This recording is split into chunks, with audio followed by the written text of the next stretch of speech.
What's up, guys? It's your girl, Dedicated Diva, and I am back with another work at home chat. Now, I know I put up work at home jobs and I talk about virtual assisting, but I believe that it's only fair to that I start putting up these work at home chat times. Now, I also want to give you guys like the pros and cons and things that happened in my past, just so I can give you guys a little bit of insight on what happens sometime.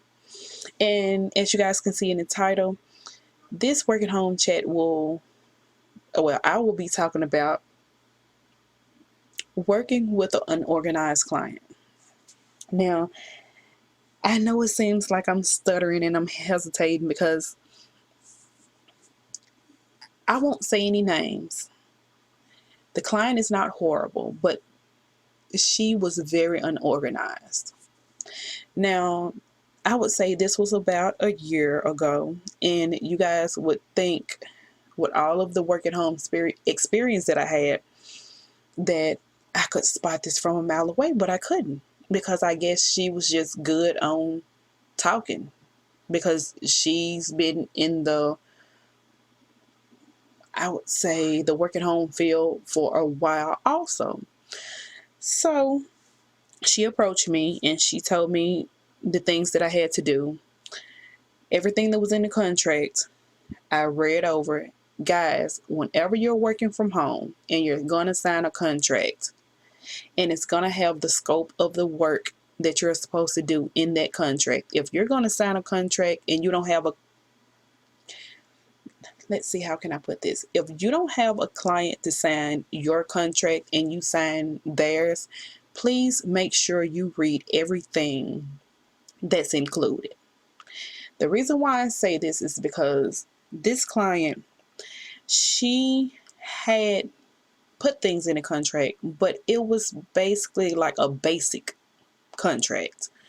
She said that I would be making outbound calls, which I was, and I would be taking down the information within those calls and basically be courteous and different things like that. That's the only thing that was in the contract. Now, when we were going through the training and she sent out the emails and the videos, this is the only thing that I was supposed to be doing. Now, I would say throughout maybe the end of some of the training videos, I start noticing that a lot of them would say how to do a certain type of report. So I won't give out information. And it's basically, how do you pull your customers for the next day? And I'm like, okay, I shouldn't have to know this, but I just go over the videos anyway. So a couple of weeks passed and I was making outbound phone calls. Everything was going fine. I was taking down information. Even the little coding system that she had, it was janky, but you know, I I've learned how to adjust to everything. So I was even going along with that.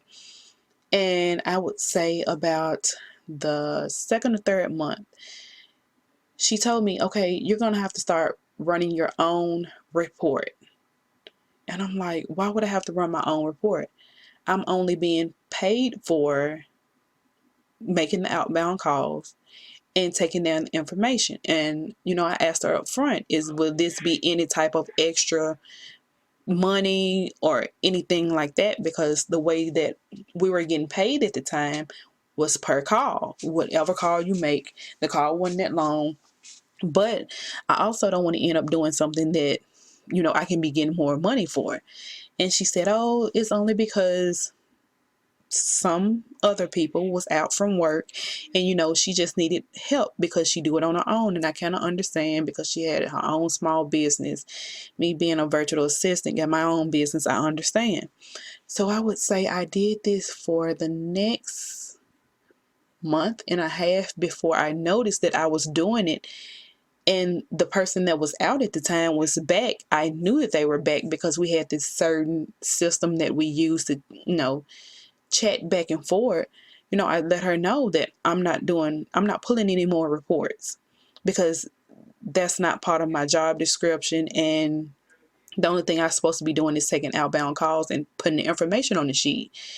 And guys, when I tell you, she threw the biggest hissy fit through text message, through email, held a meeting, I would say that within the next 2 days, and threw a hissy fit there. And, it's like all of us is on this meeting.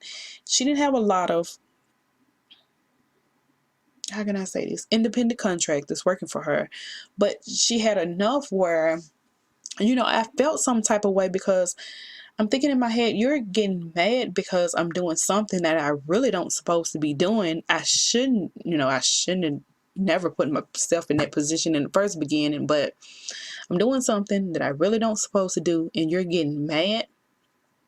When I tell y'all, once I spoke up, I would say 4 other people spoke up, and she literally told me, well, since you don't want to pull the call report and it's something that you're gonna have to do eventually, I'll put you all the way to the bottom of my list. Now guys, I would say that I was number 7 or 8 on this list, I believe. I can't remember, but the list went all the way to number 40 something, and the company is not that big anyway. Don't get that many calls in. I was basically an extra, and you're telling me that you're going to put me at the bottom of a list, me and the other ladies. You're telling me that you're going to put me at the bottom of a list just because I spoke up for myself. So now I'm thinking, okay, you put me at the bottom of the list and you put the other ladies at the bottom of the list, but where you acted like you needed help pulling these reports, who's going to be doing it now? Or who's going to be making some of these phone calls? Guys, when I tell you, she turned out to be one of my worst clients. I sent her an email back and I told her, don't worry about putting me at the bottom of a list. You can just cancel out our contract. I'll be just fine with that. I'm not looking to do any work with you. If this is the way that everything is going to proceed, or whatever I have to do to work myself out of that contract, I'm fine with doing that. She never emailed me back. I find out I'm still on the list. The email address that we created for this position is still open. She still sends me emails. And I'm looking like, you must be batshit crazy. And she has, guys, she's crazy. And she's even hired more independent contractors after she put us at the bottom of her list. And I'm not bullshitting, guys. They maybe did 2 weeks to 3 weeks of work and just left. So her list is getting shorter and shorter and shorter. And I know by the end of this year or the start of next year, she'll be calling me right back again. But when she called me back again, I'll have my own contract if I decide to move forward, because I'm not quick to let money go. And I put so much into learning her way of doing things. But this time, she's going to have to sign a contract that I create. Sometimes you have to deal with clients that are shitty. Sometimes you have to deal with jobs that are shitty. The best thing that I can tell you is to always speak up for yourself. Don't never let nobody just walk over you. Don't never let nobody tell you what you're supposed to be doing and it's not in your job description.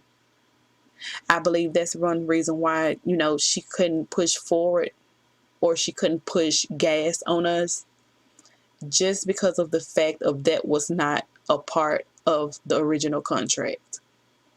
So guys, I just wanted to tell you that I'll be back with more work at home chats, but I just wanted to basically tell you that to let you know, whether you going to a brick and mortar job, you're leaving out of your house, you're spending your gas money to get to work, or you work from home, you will always deal with some type of shitty person in your life, and you just have to think of a calculated way to deal with them. I'll see you guys next week.